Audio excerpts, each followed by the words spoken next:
Okay, so this is a video that I've been kind of nervous to film, but at the same time quite excited because it's something that's obviously been going on recently, and I just thought it's something I needed to talk about. So today's video is basically me going through things I've learned since living on my own for the last 6 months.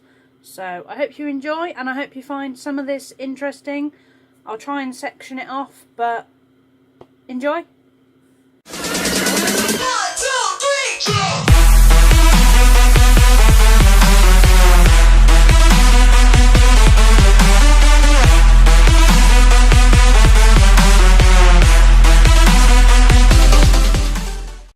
Okay, so I'm going to start off with the background as to why I was on my own for 6 months. So obviously some of you will already know this, but I'm going to run through it anyway. I was fostered from the age of 8/9, so that's from what I remember anyway. It might have been slightly younger than that before I moved here, but the bit I remember was coming here when I was about 8 or 9. So basically I was fostered until the age of 18. When you hit 18, you either move into independent living or you choose to create lodging. So I ended up staying in the house I was fostered in under a supported lodgings agreement. And obviously since then I've stayed here. I'm now almost going to be 24. As of when this video is posted, I will be 24. So basically I've lived here 6 years over what I originally was going to, if you see what I mean. But they went on holiday to Greece and decided to go for 6 months, so I thought, okay, I'm going to set myself a challenge. I'm going to stay here, I'm going to do my work commitments, and I'm going to see how I get on living on my own. So that's why I'm making this video. So if anybody else is in that position, whether you're going off to uni and you're on your own, or whether you're just moving away from your family, here are a few of my tips for you to enjoy. I'm going to start off with the very first chunk, which was the fact that I had so many questions about it. Like, I didn't know whether I was going to manage it or whether I'd just get to the point where I needed someone else in the house. So the first couple of things I thought about was, how am I going to manage? Am I going to get lonely? You know, how am I going to know how much to spend on food? That kind of thing.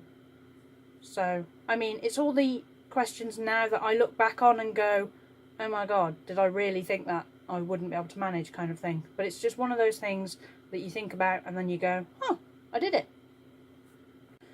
The next topic I'm going to go through is food. So obviously I have been feeding myself for the last 6 months, as you cannot tell, but you know, I've definitely been eating.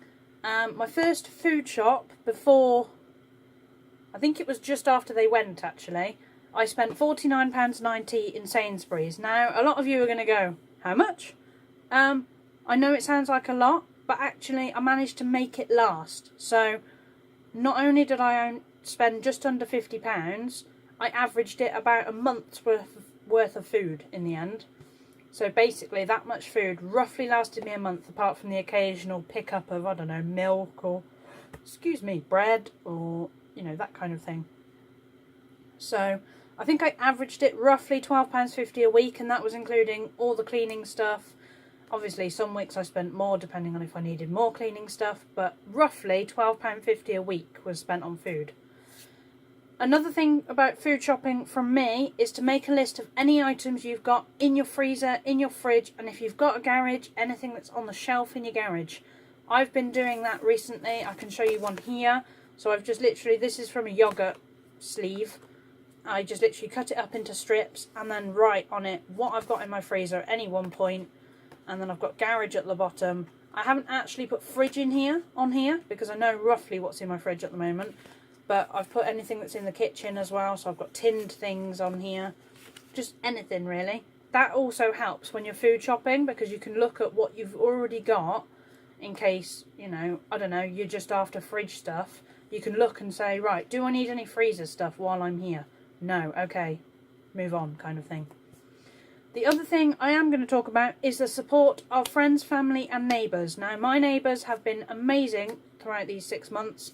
They've actually been parking on the driveway, which might not sound like a big thing, but it was just, you know, security really, especially if I'm not here. as there's only me in the house at this point. By the time this video goes up, I'm no longer on my own, but I just thought, you know, I would share that with you. But also, you know, if I needed something, they're across the road. If I've got a package being delivered and I'm not here, they'll take it in for me. I'll do the same for them. So it's just having close neighbours that really will be there if you need them to be. And obviously, I've got close friends and close family who will also come and help me with whatever it is that needs helping with. I'm going to run through a few things that I wasn't quite so sure about throughout the 6 months. At one point we did have a bee's nest in the compost bin. And when I say a bee's nest, I mean a honeybee's nest. And I didn't really know where to go at some point. So I utilised the support of family and made phone calls. And they said, right, you need to phone someone that can come and remove them, because I was having a dog to stay with me for a little bit.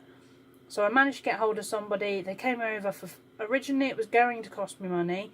But then when they realised it was honeybees, they don't like killing them, so they found a beekeeper that then came over and collected them. I did get some footage, which I may or may not share, we'll see. But I mainly filmed it for my sake, so that I could see kind of how it went on. Another thing is obviously the car on the driveway that's been sat there for 6 months. I've been starting it up every so often, and recently the battery died on it, so I had to get some information about that. And, you know, since then, hopefully, as of the time this video goes up, it will be sorted. So, there we go. But basically, my top tips for being on your own for 6 months, I'm going to try and summarise it in one little go. When you're doing food shopping, just make sure you know what you've already got in your house, because you don't want to be buying the same things over and over and over again. Look in the reduced section. That's something I haven't said. I always, when I go to Asda, when I go to Sainsbury's, when I go to, I'm trying to think of another one, Tesco, which I haven't really been doing, but, you know, look in the reduced sections to everywhere, because either you're going to get a good deal on bread, a good deal on some kind of food, whether it's battered food, fresh food, fruit and veg, that kind of thing. Just look at the reduced section, because although it's going out of date, it's still edible. A lot of it will not actually start going horrible until like a week or so afterwards. So you have still got time to use it, and it will save you money. So that's another tip from me. The other final tip from me, especially if you're going to uni, is utilise support of friends, family, and any neighbours. When I say neighbours, it could be other people sharing the same flat as you, halls as you. Just utilise them, because without that, I don't know how I'd have got on. Especially with like all the little issues that have happened since I've been on my own. But the other thing I've realised is just how easy it is to feed yourself, keep your house tidy.